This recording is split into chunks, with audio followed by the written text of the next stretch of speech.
بسم اللہ الرحمن الرحیم۔ شروع کرتا ہوں اللہ کے نام سے جو نہایت رحم کرنے والا اور بہت رحم کرنے والا ہے۔ السلام علیکم محترم عزیز دوستو، آج ہم حضرت صالح علیہ السلام اور ان کی قوم کے بارے میں جانیں گے۔ حضرت صالح علیہ السلام اللہ کے ایک عجیب پیغمبر تھے۔ اللہ تعالیٰ نے آپ کو سمود قوم کے لوگوں کے لیے نبی بنا کر بھیجا۔ سمود قوم عاد کی نسل سے تھی۔ قوم عاد کا واقعہ ہم نے آپ کو پہلے بھی سنایا ہے۔ اگر ابھی تک آپ نہیں سنے ہیں تو ہمارے چینل میں اویلیبل ہے، اب جا کے سن سکتے ہیں۔ تو چلیے شروع کرتے ہیں۔ حضرت صالح علیہ السلام اور ان کی قوم کا واقعہ۔ سمود ایک ایسی قوم تھی جو بڑی دولت مند تھی اور جائیداد والی تھی۔ اس قوم کے لوگوں کے پاس جانور پیسہ بہت تھا۔ اس قوم کے لوگوں کے پاس اونٹ اور بکریاں بہت زیادہ تھیں۔ جب عاد قوم کو اللہ تعالیٰ کے حکم سے ختم کر دی گئی، اس کے بعد اسی قوم کی نسل سے اللہ تعالیٰ نے ایک نئی قوم کو پیدا کیا جس کا نام تھا سمود قوم۔ اس قوم نے نئی عمارتیں بنائیں۔ ان لوگوں کے پاس مال اور دولت کی بھی زیادتی ہو گئی اور یہی زیادتی ان کی گمراہی کی وجہ بنی۔ ان میں گھمنڈ پیدا ہو گیا اور وہ لوگ راہ سے بے راہ ہو گئے۔ ایک اللہ کی عبادت کے بجائے بتوں کی عبادت کرنے لگے اور جرم و بگاڑ کے کاموں کو اپنی زندگی کا مقصد بنا لیا۔ اللہ تعالیٰ نے اس قوم کو سدھارنے، سمجھانے اور ان لوگوں کی بہتری کرنے کے لیے حضرت صالح علیہ السلام کو پیغمبر بنا کر دنیا میں بھیجا۔ حضرت صالح علیہ السلام انہیں سمجھاتے، سیدھا سچا راستہ بتاتے، لیکن ان کے دلوں پر جیسے مہر لگی تھی وہ سنی انسنی کر دیتے، انہیں برا بھلا بھی کہتے، کیونکہ حضرت صالح علیہ السلام اسی قوم کے تھے، اس لیے وہ لوگ ان کا کچھ نقصان بھی نہیں کر سکتے تھے۔ آخر اس پتھر دل قوم نے حضرت صالح علیہ السلام کے سامنے ایک شرط رکھی۔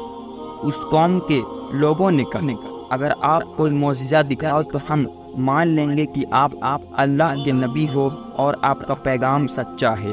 قوم کے لوگوں نے کہا، معجزہ ہمارے مطابق دکھانا ہوگا۔ اس کے بعد ان لوگوں نے کہا، اگر اس پہاڑ میں سے ایک لمبی چوڑی اونٹنی 10 مہینے کی گابھین پیدا ہو گئی اور اس کے بعد اونٹنی سے ایک اس کا بچہ پیدا ہو جو تندرست اور لمبا ہو، تب ہم اسے معجزے کو دیکھ کر آپ پر ایمان ضرور لائیں گے اور تب ہر معاملے میں حضرت صالح علیہ السلام کی فرمانبرداری کریں گے۔ حضرت صالح علیہ السلام نے پہاڑ کو حکم دیا اور اچانک پہاڑ کو چیرتے ہوئے ایک بہت لمبی چوڑی اور 10 مہینے کی گاوینی اونٹنی باہر آئی۔ پہاڑ میں سے اسی طرح کی اونٹنی نکلی جیسے اس قوم کے لوگوں کو کی مانگی تھی۔ حضرت صالح علیہ السلام کا یہ معجزہ دیکھتے ہی سمود قوم کے لوگ حیران رہ گئے۔ پھر اس اونٹنی سے ایک بچہ بھی اسی قد اور ڈیل ڈول کا پیدا ہوا۔ یہ حضرت صالح علیہ السلام کا بہت بڑا معجزہ تھا جو اللہ کی قدرت سے ظاہر ہوا تھا۔ ابن عمر اس معجزے کو دیکھ کر مسلمان ہو گیا۔ دوسرے سرداروں کا دل بھی ایمان کی طرف متوجہ ہوا، لیکن جو پرانے اور گاگ تھے انہوں نے کہا، یہ صالح تو بڑا جادوگر ہے، یہ نبوت کا معجزہ نہیں بلکہ جادو کا اثر ہے۔